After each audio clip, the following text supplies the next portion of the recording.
سؤال أصحاب غالية.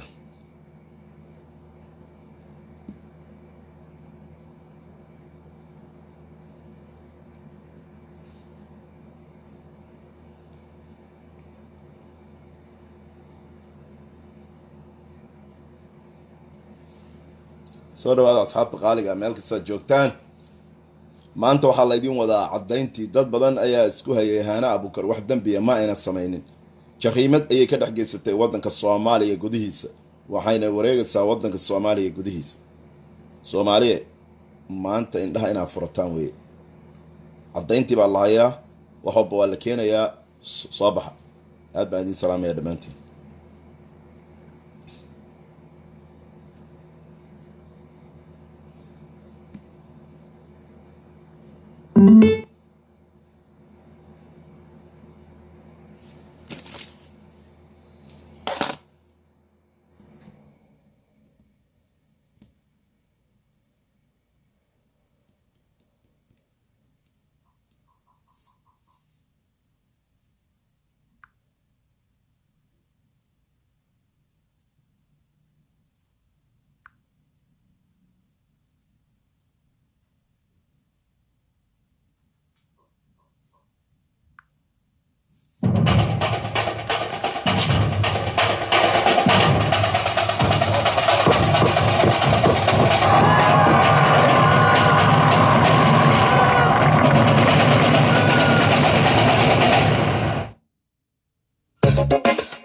No one knows the secret.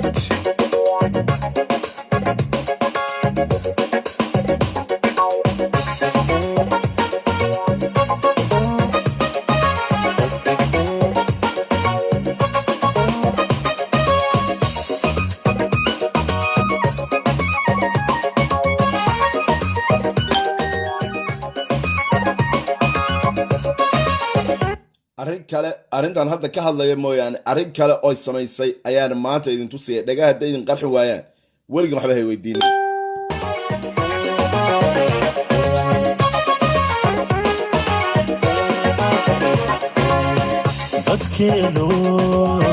dadkeenu ma dhoohan yahay miyaan dhaayaheenu arag dhagarta laynagu waadiyo cadowga dhexdeenan degay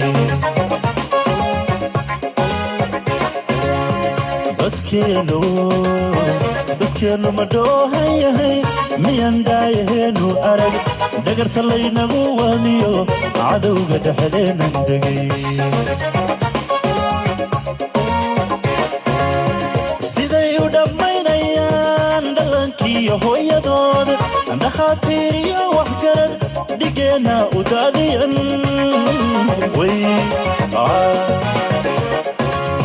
siday u dhammaynayaan dhallaankiiyo hooyadood dhakhaatiir iyo waxgarad dhigeenna u daadiyan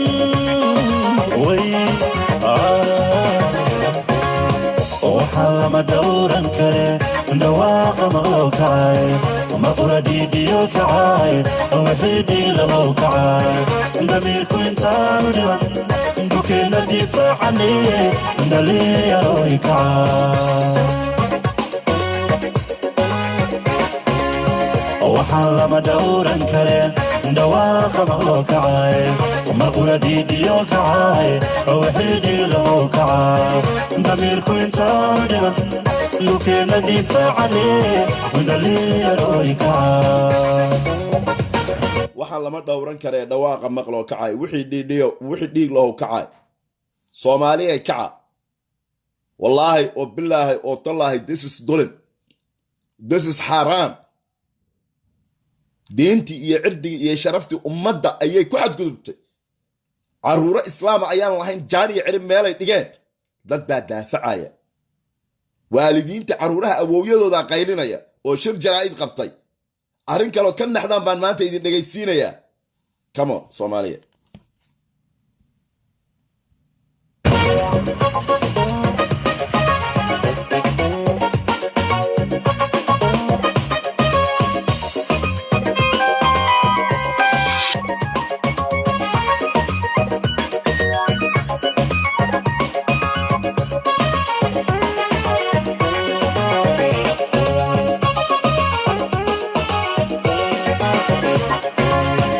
halkiyan ku dhalanayo dalkii hooye ee wanaa dararna habooqano ahadeena ku dhexelmiya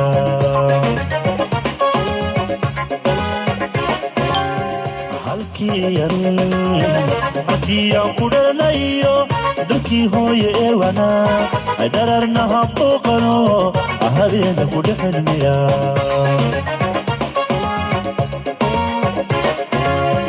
dhibaatooyinkan marniyo wixii dhanka faarixigay taariikhda inoogu dhiga xusuustuuna yaanay dhumin dhibaatooyinkan marniyo wixii dhanka faarixigay taariikhda inoogu dhiga xusuustuuna yaanay dhumin waxaan lama dhowran kare dhawaaqa maqloo kacay maqura dhiidhiyo kacay wixii dhiilamow kacay damiirku intaanu dhiman bukeenna difaacane dhalinyarooy kacay waxaan lama dhowran kare dhawaaqa maqloo kacay maqura dhiidhiyo kacay wixii dhiilamow kacay damiirku intaanu dhiman bukeenna difaacane dhalinyarooy kacay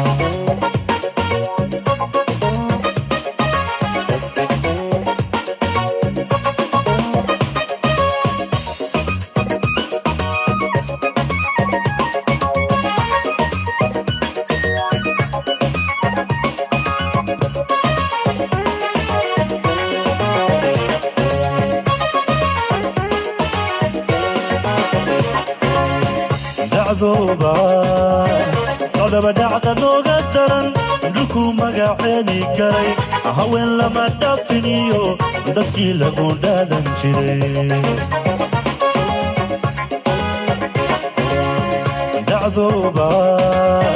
qodaba dhacda nooga daran dhulku magaceeni garay haween lama dhaafiniyo dadkii lagu dhaadan jiray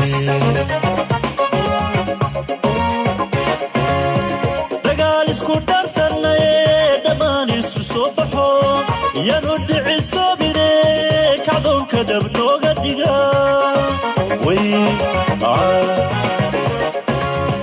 dagaal isku dhaarsannaye dhammaan isu soo baxo yanu dhicisoobine kacdoonka dhab nooga dhiga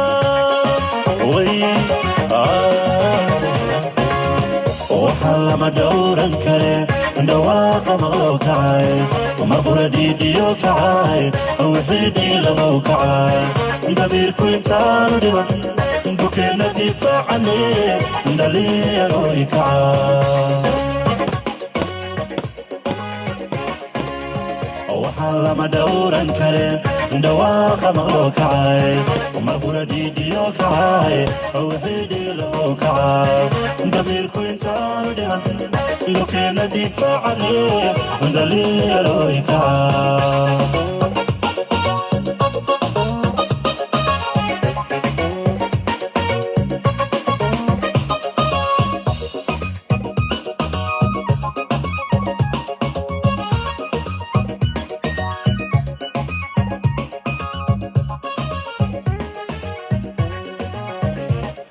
okay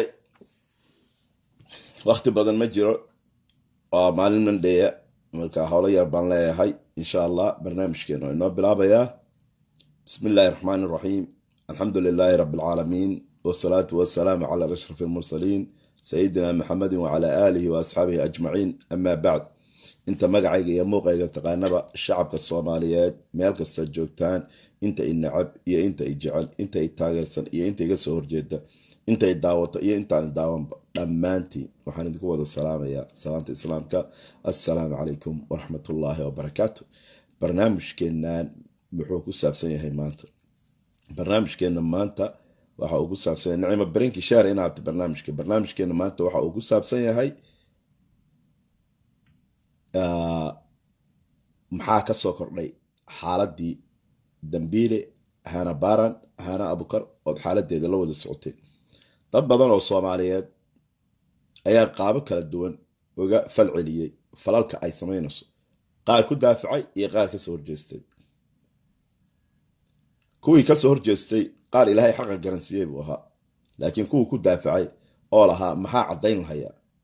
soomaaliya waxaad la moodaya dad badan ayaa waxay iska dhaadhiceen in cabdixakiim waxaan u abuuray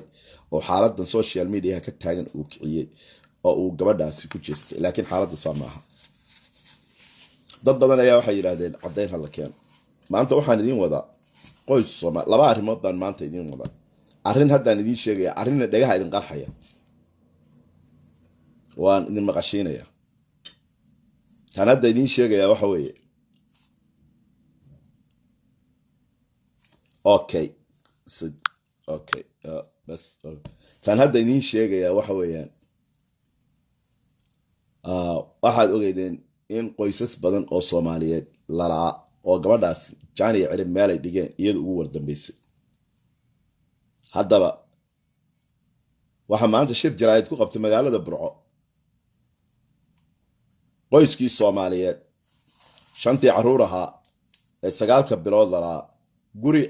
intee leeg ayay ku noolaayeen nolol intee leeg ayay ku jireen see ah ma dayacnaayeen Soomaaliya dad islaameynu nahay dad sunniyeynu nahay dad Soomaaliya dhaqanaynu nahay hana waxyaalaha ay sameynayso waxyaalo qof Soomaaliyeed damiirkiisu qaadan karo maaha ka ku taageerana ee ku daafacana waa qof Soomaaliyeed oo damiirkiisu dhintay ma jirto hay'ad dawli ah ama maxalli ah oo hana xil saaratay oo ku tiri shaqada noo qabo waryaara Soomaaliyeed idin leeyahay ma jirto hay'ad dawli ah oo Sweden ama hay'ad maxalli ah oo tiri hana shaqadan qabo hana waa homeless Sweden address kuma laha waxay sidataa baasaboorka Swedishka xaraan iyo xalaal waxa ay doonto intay ku shaqaysato ayay waxay damacday inay lacag ka samayso qoysas Soomaaliyeed oo muslina oo dalkoodii loo keenay inay diintooda iyo dhaqankooda bartaan inta meel ku xasayso qaarkood jirkooda ka ganacsato qaarkoodna ay ku dawarsato oo tira xuquuq lacag lagu siiyo waryaara yaa doortay yaa u xil saaray yaa u dhiibtay yaa magacaabay hay'adda ay ka shaqayso hala keeno ma jirto war wadanka ay haysata baasaboorkiisa kuma laha address ay degan tahay waa homeless marba guri bay wareegtaa ay seexataa aabba Soomaaliyeed oo caruurtiisa u shaqaysanaya dalkiisii keenay guriga aan idin tusi doono dajiyay Soomaaliya guriga aan idin tusi doono dajiyay ilmihiisii ayay meel jaan iyo cirib dhigeen geeri iyo nolol ayaan lahayn waan ogahay in dambi lagu soo oogay lagu haysta magaalada Muqdisho dacwada ku socoto damiin ay banaanka ku joogto laakiin dowladda federaalka Soomaaliyeed waxa ceeba qof jariimad noocaasa sameynaya oo dalkii caasimadii Soomaaliyeed dhex taagan maanta waxay fadeexad ku tahay dowladda federaalka Soomaaliyeed damiin bay ku joogtaa waa run dacwad baa ku socota waa run waxba baqbaqdeedii nacnacdeeda arkina kiisas baa ku socda laakiin waa in la dareensiiya xanuun waa in xanuun la dareensiiyo waxaa maanta shir jaraa'id qabtay qoyskii Soomaaliyeed ee 5 caruur ka maqan yihiin guri nooce ayay deganaayeen waa nixi doontaan markaad aragtaan guriga dadkaas ku noolaayeen nolosha ku noolaayeen qof damiirkiisu dhintay aqligiisuna aanu saliim ahayn doqon oo dhareerku ka daayay ayaa hana difaaci kara no qof damiirkiisu nool yahay aqligiisu saliim yahay inuu difaaci karo no qof inna wax isku falayo adduunka xishood ka raba hana ma difaaci karo oo wallahi Soomaali baynu nahay dhaqan baynu lahayn diin baynu leenahay qofka hana difaac maskaxiyan waa qof xanuunsan oo depression qaba number 1 waa qof doqona iyo qof damiirkiisu dhintay qofka maanta hana intuu social media soo gala difaaca waryaara waxaan idin tusayaa qoyska Soomaaliyeed ee maanta awowyadood ay qabteen shirka jaraa'id aabahoodna aad maqlayseen maalinta hore dad baa waxay leeyihiin waa la iska hadlaya waryaara aabba kale ayaa ku sugan magaalada Muqdisho oo reerkiisa aan jaani cirib hayn waa qoyskii labaad ee Soomaaliyeed aawo culimadii Soomaaliyeed ee magaalada Muqdisho joogta aawo odayad dhaqameedyadii aawo siyaasiyiintii aawo xukuumaddii aawo cadaaladii aawo soomaalinimadii aawo damiirkii aawo muslimnimadii habar kufaara oo nijaasa oo ficilada aragteen samaynaysay war soomaaliya damiirkii inuu dhintay maanta mid kaloo ka naxdaan baan idin tusayaa ayaa intay qamaar idiin soo qaadatay social media idiin soo gashtay shilimo dhan idinka urursatay caruurihii iyo dadkii soomaaliyeedna baabah ka dhigtay waxaad arkayseen habeen dhawood qoraal ay qortay New York Post ilma Soomaali inta laga qaaday lagu dajiyay airport Ingiriiska lagu qabtay oo la yiri la rabay in lagala baxo organka lagala baxo beerka kaliyaha iyo meel walba indhihiina ayaad ku arkayseen New York Post baa qortay London baa lagu qabtay Soomaali buu ahaa Soomaali dhinac walba way ka dayacan tahay iyadoo ay Soomaali dhinac walba ka dayacan tahay ayaa waxa la adeegsaday manaxyaal damiir laawayaal oo Soomaaliya homeless cracker balwadi dilootay sida Hana Abukar saa waxa ku daafacay qof nolol ku jira oo guri jooga oo caruurtiisa haysta ayaa daafacay Hana Abukar intuu live soo galo oranaya qof baa la dulmiye waryaara aabaha Soomaaliyeed ilmihiisa ma dulmiyo been ka daariin baati hooyada Soomaaliyeedna ilmaheeda ma dulmiyo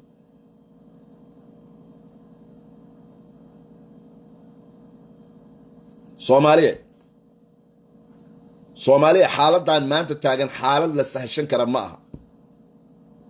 aabba Soomaaliyeed oo Canada ka tagay ayaa jooga magaalada Muqdisho oo qoyskiisa maqan yihiin jaani ciri meel ay dhigaan aan lahayn way ku dawarsanaysaa meel ay ku xasaysay haday doonaan maba noolaba ma ka jawaabtay marba life bay idin soo galaysaa my love la qaraaba idin leedahay macmac baa idin si ma ka jawaabtay dhibaatada iyo jariimada ay geysatay dadkan maqan dadkoodii ma jira qof Soomaaliyeed oo isweydiiyay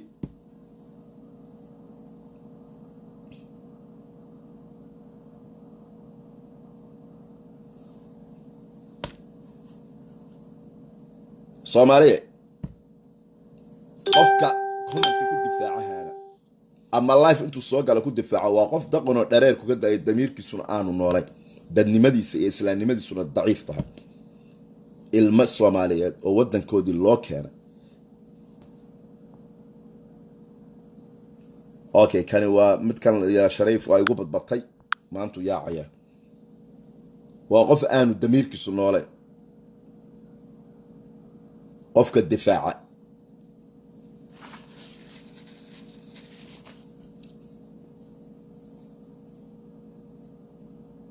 okay taana qabo akoon kale ii soo samayso hawl baan ku gelinaya markaad akoon kale soo samayto soo noqo oo cayta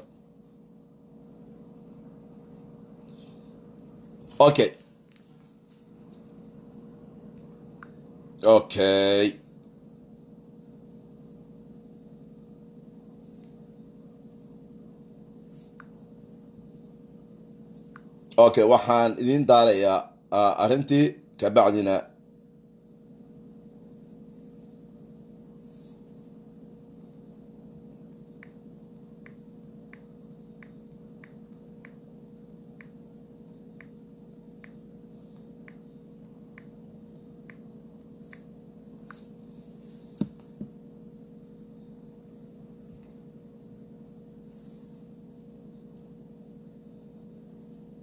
وقف دقن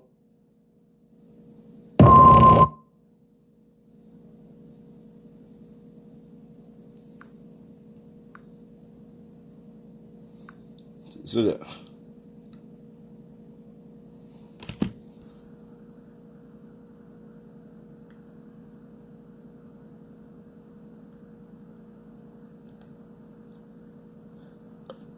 قفك وتا نما شربات حرت الشيخ أصور كيس قبط قفكاس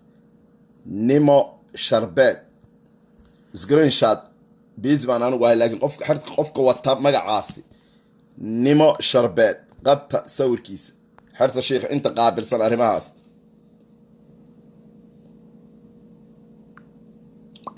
نيمو شربات قفك وطاب قبط صور كيس إن شاء الله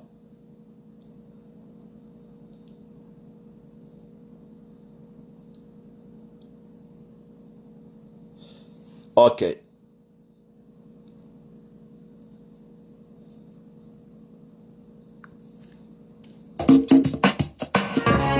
On Cable TV. shan ciyaala iyo hooyadood ayaa laga waayay guriga ay ka deganayeen magaalada Burco. Caruurtan iyo hooyadood oo hadeer la laayahay muddo 9 bilood ah ayaan ilaa hadda lahaynin meel ay jaan iyo cidhib dhigeen ama ay ku sugan yihiinba. Waalidiinta iyo family-ga ka soo jeedaan caruurtani oo shir jiraad ku hor qabtay guriga ay ka deganayeen magaalada Burco ayaa waxay ku eedeeyeen gabadh ay magaceeda ku sheegeen Hana Abukar in ay qaadatay caruurtaasi isla markaana ay u gacan gelisay gacmo shisheeye walina aanay ka warhaynin meel ay joogaan caruurtoodu. Okay, isuga 1 second raaliga ahaa.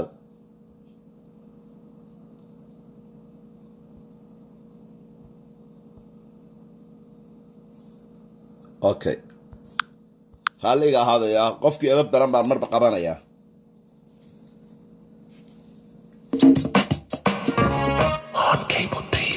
shan ciyaala iyo hooyadood ayaa laga waayay guriga ay ka deganayeen magaalada Burco. Caruurtan iyo hooyadood oo hadeer la laayahay muddo 9 bilood ah ayaan ilaa hadda lahaynin meel ay jaan iyo cidhib dhigeen ama ay ku sugan yihiinba. Waalidiinta iyo family-ga ka soo jeedaan caruurtani oo shir jiraad ku hor qabtay guriga ay ka deganayeen magaalada Burco ayaa waxay ku eedeeyeen gabadh ay magaceeda ku sheegeen Hana Abukar in ay qaadatay caruurtaasi isla markaana ay u gacan gelisay gacmo shisheeye walina aanay ka warhaynin meel ay joogaan caruurtoodu. Caruurta awowgood adeeradood iyo qaar kamid ah abtiyaashood waxay kaloo sheegeen in aabaha dhalay caruurta oo reerkiisa soo dejiyay dalka muddo ka hor si ay caruurtiisa oo aad u yaryar ay u bartaan dalkooda, dadkooda, diintooda iyo waliba afkooda hooyo, balse ay gabadhaasi ay magaceeda soo sheegeen ay dacwad gaalo ka abuurtay isla markaana caruurta iyo hooyadoodba ay qaadatay. anigu waxaan caruurta la sheegayo awowgood baan ahay. guriga aynu imika joogna waa gurigoodii. aabahood waa ka maqan yahay oo wuu shaqeeyaa oo dabadu jiraa. waxaanu ilaahayga ka baryaynaa gurigaasaanu dee caruurtaanu ku ogeyn. guriga waanu ka weynay 9 bilood waanu weynay. meel ay qabteen anagu ma garanayno. laakiin gabadha dadku ku doomaya oo ay sheegayeen oo tidhi anigaa kaxayey iyagoo miyi ku baabaadoo finish garoobay. miyinu kuma baabiina iskuul bay dhigan jireen. 5 iskuul bay dhigan jireen. gurigaasay ku jireen. imika aanu joognaanu ka hadlaynaa. waxaanu alla ka baryaynaa dowlad meel kasta waa joogto Soomaaliya meel kasta waa joogtay caruurta nimankii iga horreeyna sheegeen in loo soo celiyo oo gurigoodii lagu soo celiyo. waxaanu nahay dadkii ay caruurtaasu ka soo jeeday reerkii family-gii. waxaanu nahay baadidoon waxa weeye in caruur la yiraahdo ilma Maxamed Xuseen Yaasiin yaa waxa la dhacay muddo 9 bilood ka hor. waxa dhacay gabadh la yiraahdo Hana Abukar oo caruurta gurata oo lagu hayo xamar iminka yaa soo warkaan ku helay xamar bay ku xidhan tahay. waxaanu codsanaynaa dawladda Soomaaliya xamar inay gabadha ay hayso ay ka soo dhacday Burco caruur 5 qof gurigaana ku jirtay. caruurta laba hayo 9 bilood. caruurtu guriga aragteen ayay ku jireen. caruur mii laga keenay maaha 9 bilood caruurtaasi ayay naga maqan tahay. ayaanu laanahay meel alla meel ay ku dambeeyeen. baadidoonka caruurta aanu nahay waxa weeyaan 5 caruura, 4 waa hablo, midna waa inan iyo hooyadu. dadka xilligii noogu dambeysay 9 bilood baa ka dambeeyay. waxaanu codsanaynaa dawladda Soomaaliya iyo islaamka iyo Soomaaliland oo dee aanu nahayba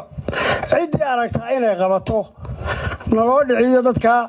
ayaanu faraynaa. halkan waa dugsiga Smart oo ay dhigan jireen caruurta la waayay oo kamid ah dugsiyada dhanka waxbarashada ugu fiican magaalada Burco. maamulaha guud ee iskuulada Smart Saciid Saalax ayaa dhankiisa sheegay inay waayeen caruurtii dhigan jirtay dugsigiisa. anigoo ah maamulaha Smart Schools ee ku yaala magaalada Burco gobolka Togdheer waxaan doonayaa in halkan ka cadeeyo in ardayda magacyadoodu kala yihiin Xafsa Maxamed Xuseen oo ahayd form 3 sanadkii la soo dhaafay, Anas Maxamed Xuseen oo ahaa form 1, Hana Maxamed Xuseen oo ahayd grade 5 fasalka 5, Safiya ama Safa Maxamed Xuseen oo ahayd iyaduna grade 5 iyo Saara Maxamed Xuseen oo ahayd grade 5. caruurtaas waxay ahaayeen caruur isku family isku aabba ah deganaa magaalada Burco iskuulkana dhiganayay muddo dheer. si lama filaana ayaa waxa ku dhacay markay ahayd 16 bishii 12aad sanadkii 2019 ee la soo dhaafay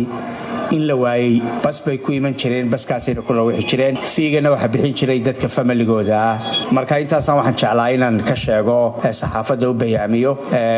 iyagoo aan lahaynin ilaa iminka meel ay joogaan sariflaha iyo dukaankii xaafadda ay ka qaadan jireen alaabta iyo biilka ayaa iyaguna dhankooda baafinaya caruurtaasi la waayay subxaana watacaala sida nagu ogyahay ama aan runtii qofka biniaadamka inuu been sheega maa siday taxaqiiqdu tahay markaan kuu sheegno gabadhu 8 sano iyo barbay halkaan la tiili taariikhduna markii ahayd 2011 ayay yimaadeen dalka waxaan idin cadaynayaa galab si fiican ay ugu soo dhici jirtay lacagta iyo biilku anigana igu soo dhici jirtay waxay ugu dambeysay bishii 12aad ee sanadkii 2019 anigu waan waayay say igu iman jireen aan markaan ay maalintii walba u iman jireen biilku ay soo dooran jireen dabeetana ka bacdi waan waayay si kastaba xaalku ha noqday family ay ka soo jeedaan caruurtaasi oo baafin ku jira ayaa xusay inay weli raadinayaan 5 ciyaal iyo hooyadood oo aan la garanayn meel ay jaan iyo cirib dhigeen xabiib ciga xasan home cable tv magaalada burco okay maxaa idin dhiman hadaba Soomaaliyay arinta kale idin sheegaya idin dhiman oo jeedaan qoyskii Soomaaliyeed waa qoyskii labaad ee Soomaaliyeed maaha qoyska odayga Kanada ka tagay ee ehludiinka ahaa ee guddiga masaajidka Vancouver kamid ahaa ee qoyskiisa maqan yihiin ee maanta Muqdisho jooga waad ogtiin waa qoys kale qoyskani oo reer Burco guriga ku noolaayeen waa u jeedaan dukaanka biilka qaadanayeen waa u jeedaan mal iskuulka dhiganayeen waa u jeedaan maxaa harsan hadaba Soomaaliyeed kaltuun Cabdullah inta lay soo gashay live ayaa waxay tiri way nabad qabaan ninka abayuusi jiray ilmaha this is ceeb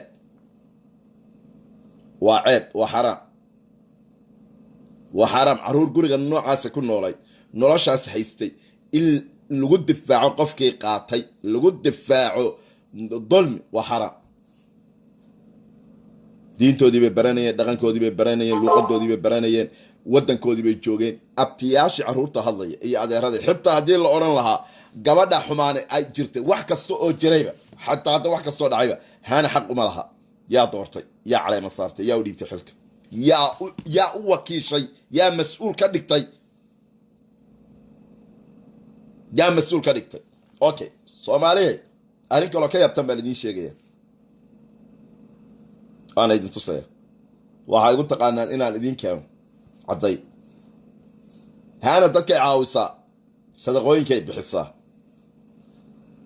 oo isla arkana hadda right now okay hana waxay Muqdisho ka degtay 27 August saacadu markay ahayd 12 iyo 23 daqiiqo AM this is bal maanta waxaan idin tusayaa aqligiina inay ku ciyaarto sidii ilmo yar hore idin sheegtay tiri waxa doonto u soo xijaabo waxa doonto ayaad ku oran kartaa waxay ka dagtay 27 August 12:23 AM Muqdisho time this is ojeedan Soomaha okay Fereya 25 August 3:45 PM Muqdisho time ayaa waxay idin soo galisay guriga xarunta indhoolayaasha ee magaalada Muqdisho oo ay tiri waan booqday hadda ogow 25 iyo 27 yaa horeeyay 25 ka horeysa Soomaha 27 bay Muqdisho tibi 25 bay idin soo galisay videogaas 3:45 PM waxay tiri arintaas ayaan u imi oo booqday haddaba videogi ayaan idin geenayaa videoga laftiisi ayaan idin geenayaa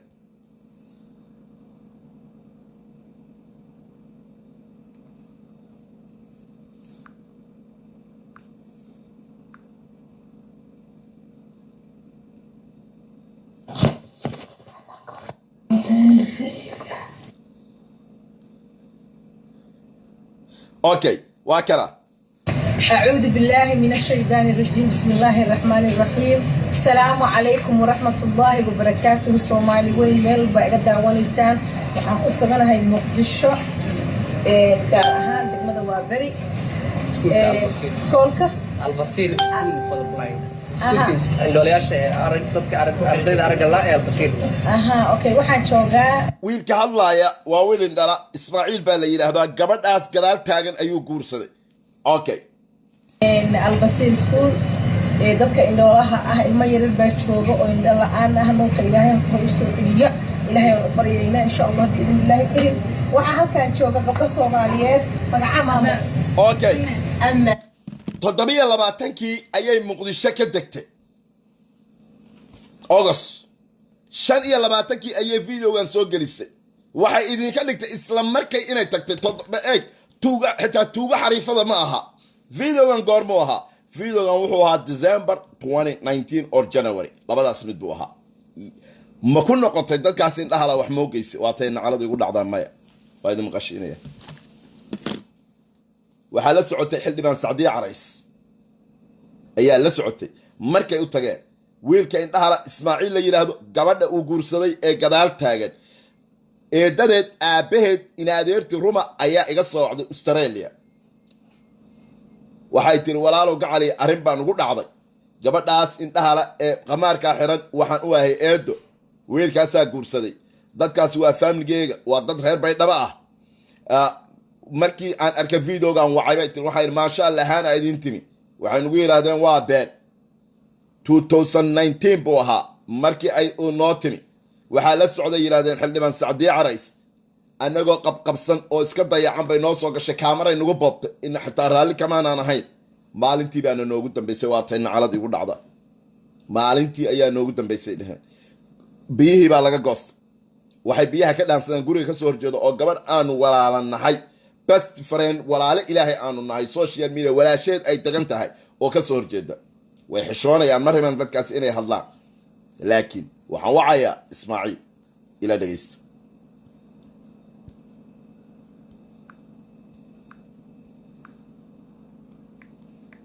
kumaysan noqonin Ismaaciil waa kuma Ismaaciil waa ninkaas waa wiilkaas in dhahala waa wiilka leh dugsiga Albasiir okay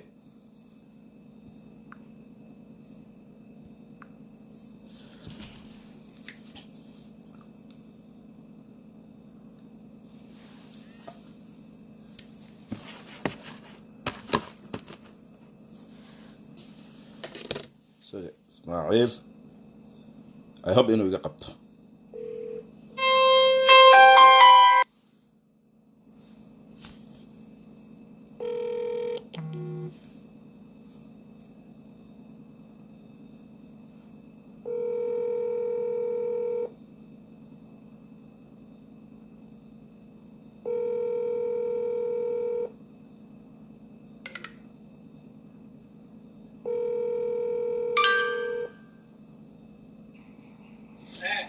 إسماعيل السلام عليكم إسماعيل إسماعيلو إسماعيل واهلي مقعاقي كودي مركا ما أنت أنكو صاحة بينا يا ولالو قعالي يا فيري حقيت جوكتا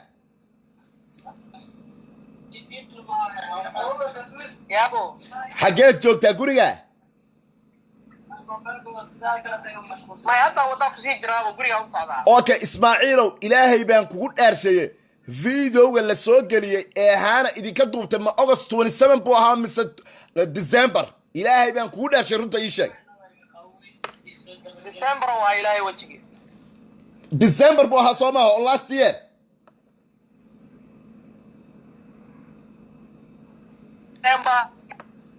إسماعيل وكادو أيا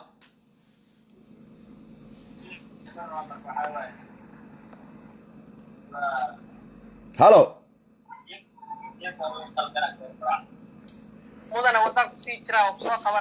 أوكي قرمو هاباتير ديسمبر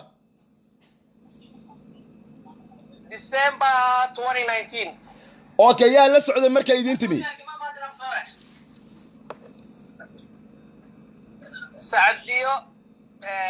سعديو عرايس مركا wax macaawina ma idin keentay maya wax yar oo adiga laba gasac oo caana bay keentay iskuulka Albasiir dib dambana ma idinku soo noqonin maya dib dambe mayna noogu soo laaban ayadoona weydiinayaba fiideo iska qaadanayso meelaha ay qolalka gashay gabdhaha iyo qolalkii qaybta wiilasha iyo meel walba iska aaday haye marka saas weeye maqrib maqrib iidaan ku xushmeynay xildhibaanadan ku xushmeynayna marka raalli miyaad ka ahaydeen markay fiidooda idinka duubtay raalli kama ahayn waxaan isdhahaynay maadaama waa dareemaysaa xildhibaanada marar kale noo timiday wejigeeda maaragtay waxa u diidinay oo ha ku qaylinina oo xildhibaanadaa ku ixtiraamteen xildhibaanadaa ku ixtiraamnay marka ismaaciilow adigu hadda waxaad guursatay soomaha gabadha oo gadaal taagan haa insha allah walaalo gacaliya maanta anoo cabdixakiin cismaan nuura waxaan kuu soo dirayaa $200 oo jeebkayga ah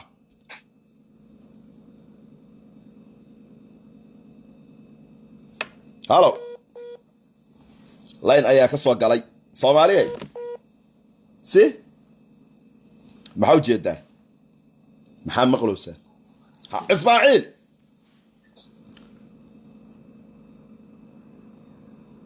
ismaaciil haa burada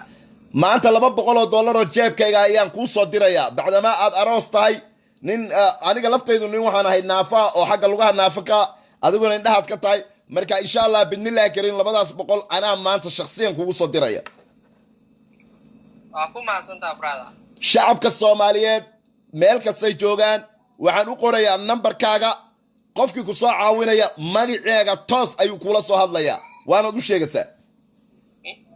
insha allah burada marka ilaahay cimrigaaga ha dheereeyo khayrna allaha ku siiyo waa inoo ballanteennu waa inoo maanta waana kuu soo dirayaa rasiidka aan kugu soo diro whatsappkaan kugu soo dhigaya insha allah mudane okay soomaaliye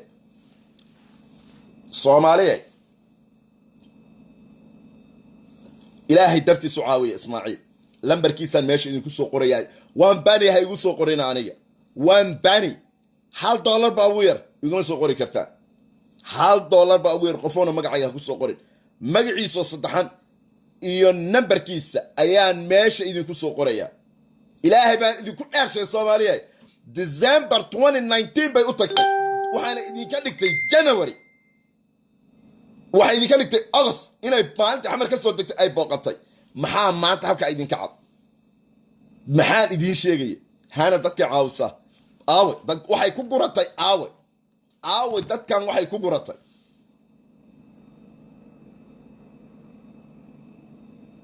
aawe waxay ku guratay Soomaaliyeed dad badan baa waxay lahaayeen haana waxbay caawisaaye maanta dhagihiina maxaa ku maqloosaan qof kasta oo Soomaaliyeed ilaahay dartiis ha u caawiyaan ismaaciil waa ninkaas aragala waxa uu guursaday gabadhaas aan idin tusayay suga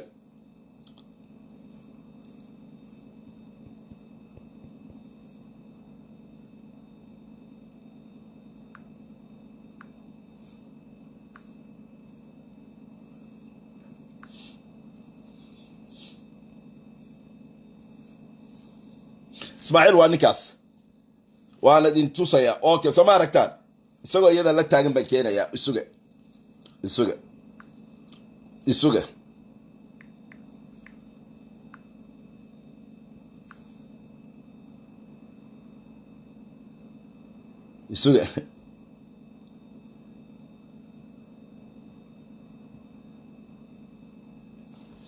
hodan cabdi waxa ay tiri $100 ayaan u dirayaa xarta shiiqa salaan sare my friend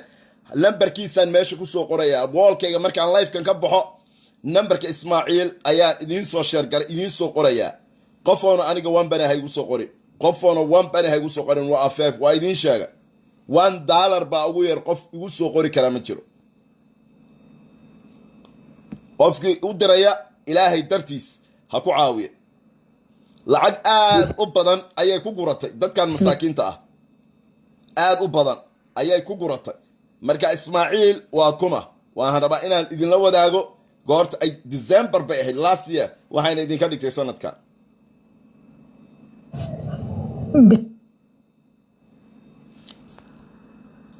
walaashay hodan cabdi waa hodan cabdiraxmaan dheere walaashay fanaanada qaaliga hodan cabdiraxmaan dheere woolkaygan ku soo qorayaa in adeere gacaliso waxaad u dirasid ilaahay darti ugu dir allana ha ku xafido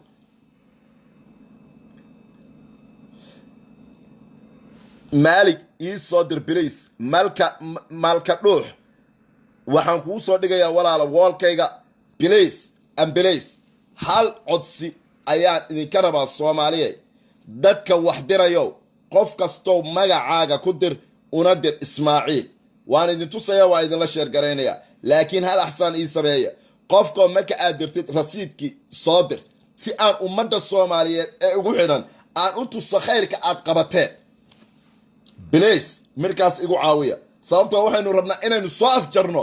maanta waxaan soo ooday dariiqii ahaa haano danbay caawisaa dhagihiinna ayaad ku maqlaseen haano danbay caawisaa soomaaliya damiirkiinu ilaah baan idinku dhaarshay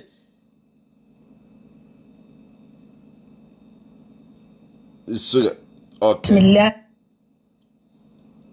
waxaan rabaa inaan ismaaciil iyo xaaskiisa idin tuso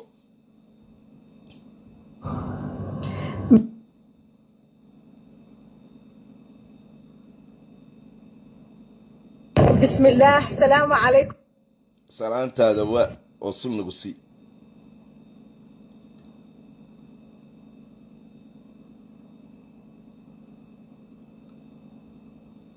okay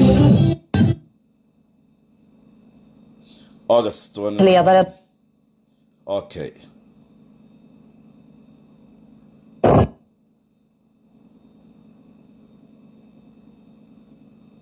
okay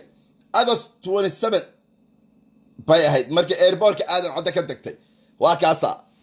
waa u jeedaan soo maaha August 27 bay ahayd Soomaaliya okay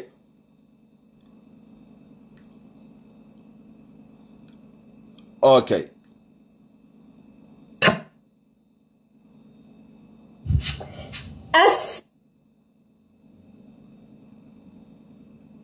أعوذ بالله من الشيطان الرجيم بسم الله الرحمن الرحيم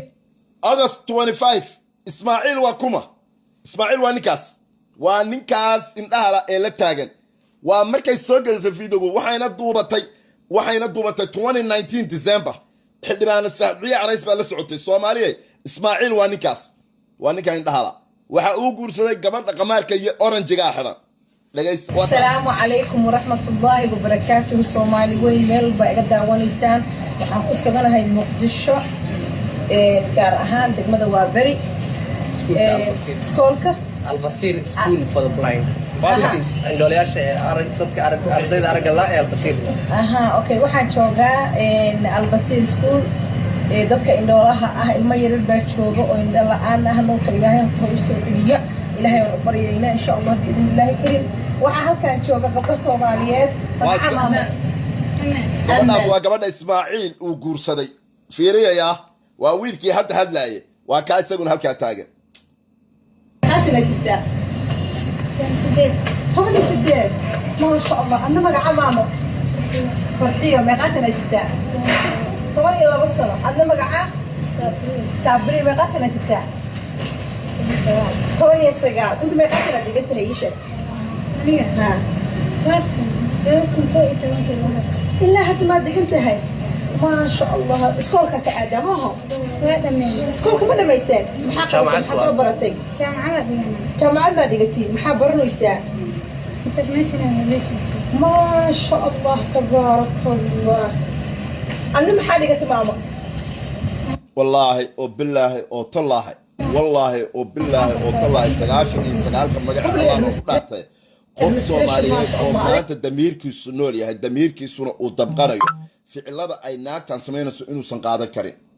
war ilaahay baan idinku dhaarshay Soomaaliyeed December last year xildhibaan Sacdi Carays baan ku ixtiraamay waliba wiilku si dhib ma habeenkii dhow ila hadlay wuxuu anagoo kala daadaasan oo raalli ka ahayn bay nagu boobtay kaameradii waxaan ku ixtiraamay buu dhahay xildhibaanada qof kastoo Soomaaliyeed waxaan idinka codsanaya oo ilaahay darti idinka codsanaya inta wacdaan wiilkaas waliba aavido ku wacdaan waraysta haddaan been idin sheegana caladii rabbi hay ugu dhacdo وان باني حلقة ساعة وسليدة waxay ka dhigtay inay tuuga tahay waxay ka dhigtay in ay August markay airportka dadkii beertay inay jahabaabiso inay u tagtay wiil iskoolkay ma kala jibin waa dugsi hoose dhexe ku jirta albasiir ay dhiganaysaa gabadhaas albasiir ay dhiganaysaa ma sha Allah tabaarak Allah okay inta gurigaanita waa guri weyn kiradiisa yaa bixiyo maamulka kiradiis waxaa bixiyo wiishaas dadku maaragtay Soomaaliyeed qof walba maaragtay waa ka Ismaaciil oo awoodo oo laga bixin karta laga bixiso waana 500 waa kiradiis waa 500 marka intaan oo ilmo aad ku haysiin qolkooda dib baa idin tusin doonaa marka waxaan rabaa inaan wada cuntadooda dharkooda inta ka fiidiya idin siiyo wallahi cuntadoodii dharkooda ilaahay subxaanahu wa tacaala ka siiyo kasoo waxa waa Soomaalida weel wiishaaska maaragtay iyo maamulka gobolka Banaadir oo marmar lagu soo tuuro oo bunaya aan ka helno iyo wixii isku celcelinaa waa sidii ardaydii wax u wataan waxa la yiri moogtaa ka bari weyso ayaa la yeelaa haddii aad sidaa rabto weyso okay dawlad ahaan waxa gacan ka geysta ama meesha waxaan ka ogahay inay waxay u siin kasoo okay Soomaaliye maxay iga rabtaan hadaba idin keena maxaan idin sheegaa ilaan waa idin tusay caruurtiisa isu xataan idin tusay afkeeda iyadoo ka qiranaysa idin keena dambigay galaysa idin qirata dad bay tiri waan caawinayaa indhoolayaashii ay last year December xildhibaan Saadiya Carays ay u tagtay oo waliba iyagoo raalli ah wiilku wuxuu yiri anagoo kala daadsan bay noo soo gashay oo na duuduubata dib dambe ugu may noqonin August bay idin soo galisay 25 27 bay Muqdisho ka degtay August 25 bay idin soo galisay waxa idin tiri maad arintana markii aan ka dagayba arintana u tagay maxaa idin haray maxaa iga baahantiino idin keena ilaahay baan idinku dhaarshay $10 Allah ka dhigo lambarka Ismaaciil baan meesha idinku soo qoraya si waxaan doonayaa hadalka aan idin leeyahay inuu been yahay iyo inuu run yahay aad ii kala hubsataan qof kasto video ku Ismaaciil waa nin dhala laakiin uu furanayaa isagoo idinma arkayo qalab bay dadka indhoolayaasha oo ogtiin Mareykankaba telefoonada way yaqaanaan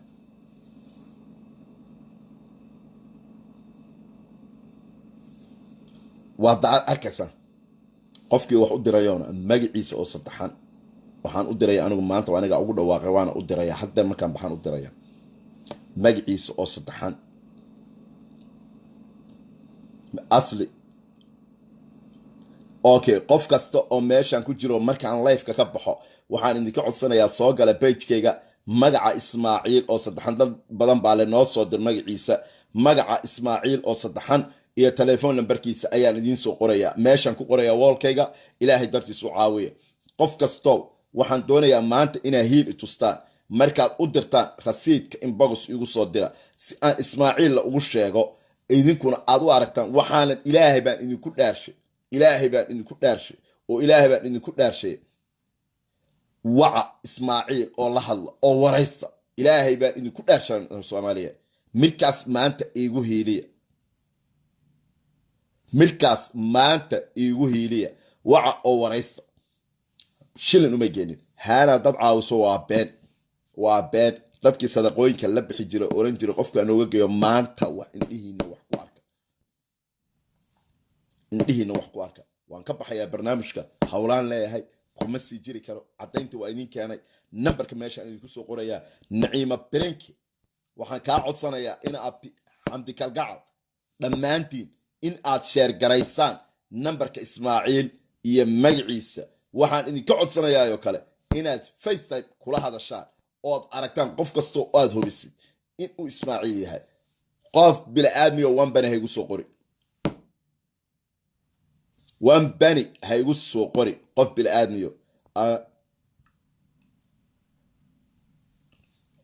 aadmi oo wanbana haygu soo qori aad baan dhammaantiin idin salaamayaa Soomaaliyeey maanta waxaan soo ooday albaabkii sadaqada magacayga ku soo qora ay oran jirtay dadkaas siinayay waa u jeedaan ku qoys qaata dadkaas indhahala aad baan idin salaamayaa dhammaantiin maxaan mar kale idin leeyahay rabbi haydin wada xafido ilaahay dartiis wiilkaas indhahala wuxuu guursaday gabadhaas indhahala fiidowgaas December ka duubatay waxba may siinin xaruntu waa dayacan tahay guriga ka soo horjeeday biyaha ka dhaansadaan oo wallaahi sida la ii sheegay Allah subhanahu wa ta'ala haydin wada xafido dhammaantiin meel kasta oo joogtaan wanaaga aan isku raacno daalimada hal iska qabta dawladda federaalka Soomaaliyeed وعيب وفضيحة إن جريمة أي سوق ستة لجيهن أتكو مقلسين لجيهن أتكو أركسين أي مانتا هوتيل إحبوت بود وأن أوجه إن الدمين كجوكتو وأن أوجه إن شرعي وسوداي أو محكمة وصعته وحاصل لما وجد دنيا لكن وخلط إن إياه جريمة نوع عاس سوق ستة أي هذا ردت الصومالية تكسي ديتو لما أنتين وحنا نقول سلام يا سلامة إسلامك وأن سوق لنا يا لمبرك إسماعيل مركان سأقب لنا عاس إجماع لنا إجماع قفك أدريو إلهي درتيس وقر رصيد كان لوغ أي وصدر سئان إسماعيل أتصو إن أمد الصومالية أي أكعد أب أن السلام يا لما أنتين إلهي سبحانه وتعالى وحنا يسكننا حقان إذن حريسته قفك الظالمك وإن لسكبتهان والظالم لما أنت وحنا كي تجيا سلامة إسلامك السلام عليكم ورحمة الله وبركاته.